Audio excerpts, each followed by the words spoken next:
Just as a quickie selfie reminder, those making avoid the use of sodium hydroxide or lye, which can burn your skin and permanently damage your eyes. So be sure to learn and follow life-safe handle procedure during the entire sauce making process, even while cleaning up.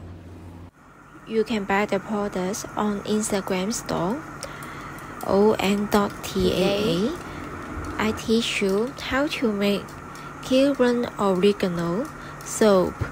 Cuban Oregano is known as anti-inflammatory kernel, has effect of reduce swelling and itching, and it is very common herbal plant. And now air pollution is serious. Many people have skin problems. For example, easy to oil or acne. Cuban oregano have anti-inflammatory effects on the skin. There are lots of people who like to use Cuban oregano soap paired with vitamin-rich avocado oil.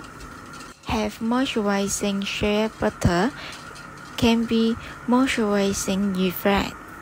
It was so hot this week. It's 33 degrees every day. I was about to melt, and the air conditioner are broken on the company. It's so too hot. But it was inside the ovens. I'm not willing to do anything. Oh no.